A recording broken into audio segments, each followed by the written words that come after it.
So, good evening, guys. Ashwin here. I decided I'm gonna introduce a bit of a vlog here to document some of the changes, or just to show the tank to you guys, or any new developments. So today I'm gonna show you that I got two new friends to the tank. I'll show you who they are. First of all, here we have female pearl gourami right here. You can tell that it's a female based on the dorsal fin, which is let me see if I can get my hand right in there. Oh yeah, right up here at the top of the fish. It's more rounded in the females. Also, they tend to lack color compared to the males. I'll show you a male right now that I actually have in the tank. So this guy right here is a male. You can see the fin at the back there. At the top, I should say, the dorsal fin is a lot more pointed, so you can tell it's a male. And his coloration, obviously, but he's a very beautiful fish. Dwarf gourami. Next up, we have rock shrimp, also known as bamboo shrimp or wood shrimp. This shrimp is coming from South Asia. And at the front, you can see there's some appendages. Let me see, right about here, kind of the dark at things at the front there. And that actually, when they're more comfortable in their environment, they open it up and they tend to filter out particles from the water with their fans, and that way they can get some good nutrition from the water itself, little particles or little microorganisms. At this point in time, I have another rock shrimp that I've had for a while, and he's hiding out right over here. You can see him right here. And I'll get some better focus. Well, it's not great quality, but he's just hanging out right there. They tend to be reclusive little guys, especially because they it's a sense of security they have that the fish around could be predators to them, and so they tend to come out more at night. So when you add a new fish to a tank, it's very important to acclimatize the fish.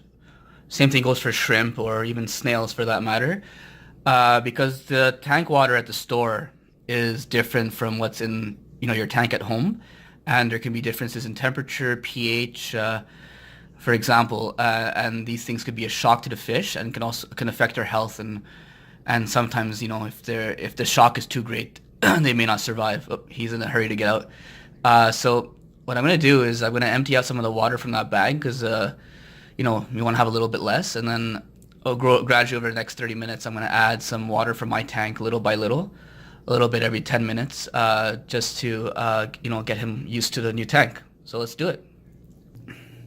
So I just rolled up the rim, so to speak, and I'm going to empty out some of this water into this bucket. You want to leave just enough water so the fish is comfortable, and then so I'm going to put the bag right here and just sit him right at the side. And this tank is pretty, since it's a little bit bigger, the bag doesn't float around too much. Well, that's not because it's bigger, but because it's, I got some borders around it. So, but you can also just hang the bag on the edge of other tanks that are a bit easier to do so. The next step is, to grab some water, just a little bit out from the tank and introduce it to the bag.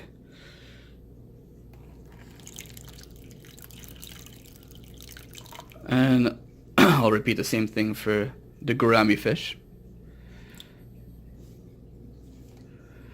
It's a little tricky from this angle here. There we go. And I'll wait about 10 minutes and repeat the process again. And I basically repeat the process, I do this 3 times, so about over 30 minutes. And then once that's over, I'll show you the next step, which is introducing the fish. As we wait, I'll take the opportunity to show you a little bit of the tank right now.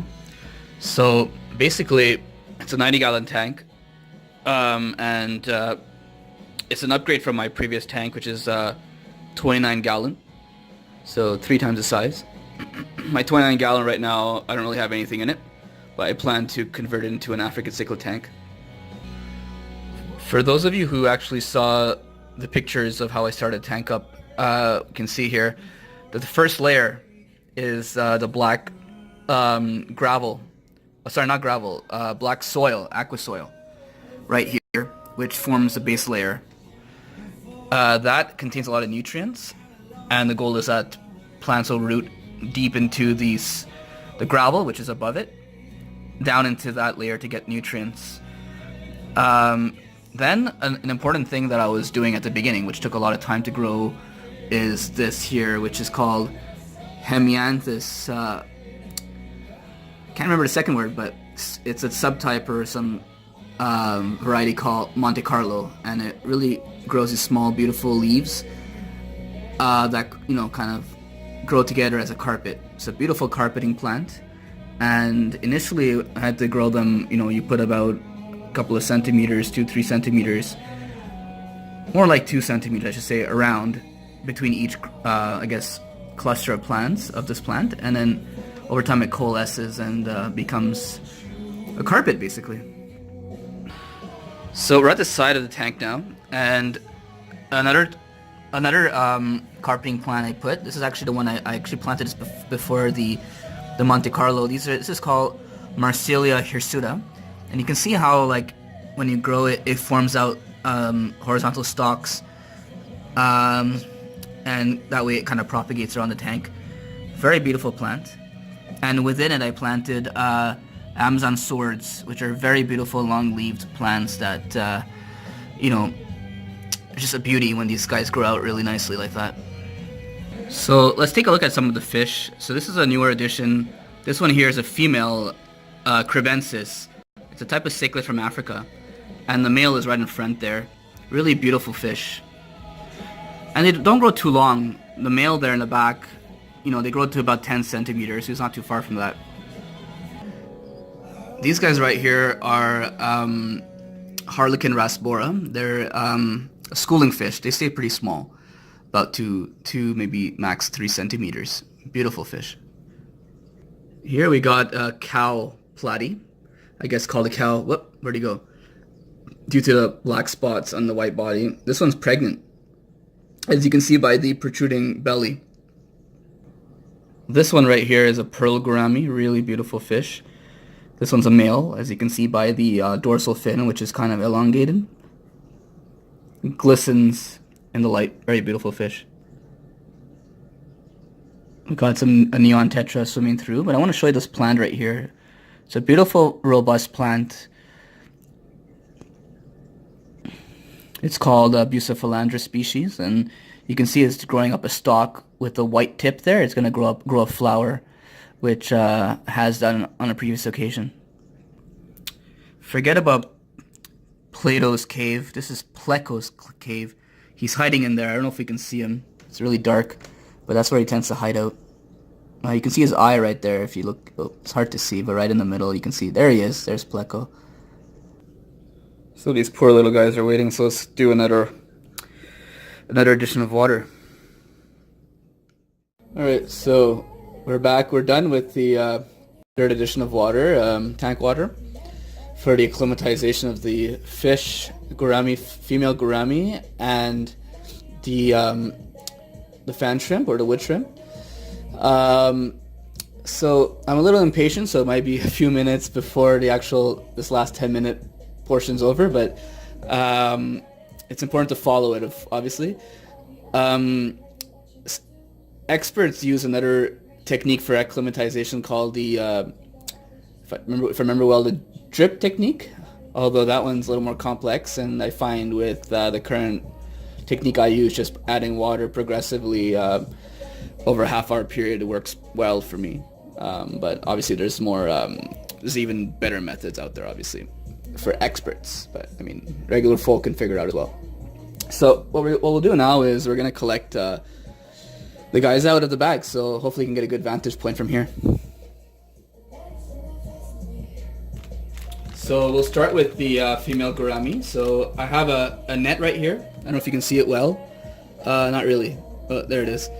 It's not as small as I wish it was, but it's still pretty good to get in the bag and to collect the fish.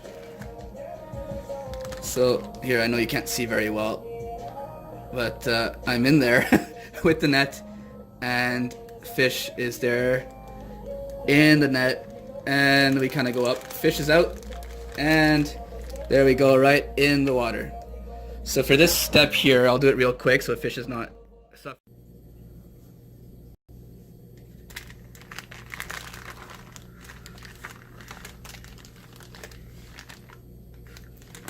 So same idea, using a net, going into the bag, and collecting the fish, or in this case, a shrimp.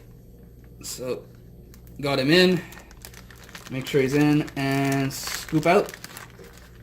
Oops, he's a little loose, so it's gonna let him fall right in. There we go. I don't know if you saw that, but here, I'll show you where he is now.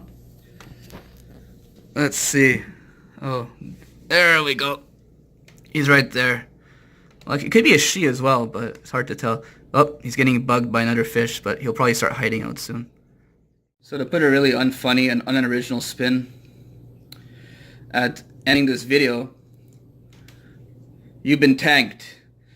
I'll see you guys next time with something more interesting than adding fish to a tank. Last but not least, I'll add a little PS to the video. I'm going to close the... Whoop, not getting good focus. Oh, there we go. There she is. So I'm going to turn off the lights now. At least dim them down progressively so that newly added fish can take time to get used to the tank. In full light, it's hard for them to get comfortable because, you know, they're new and there's a lot of people they've never seen before. And most of these guys or girls have been in species-only tanks with no plans, no gravel, no nothing, so this is very new. So you want to turn off the lights to let them hide out a little bit and just get their gears and to just get used to the place. Alright, see ya.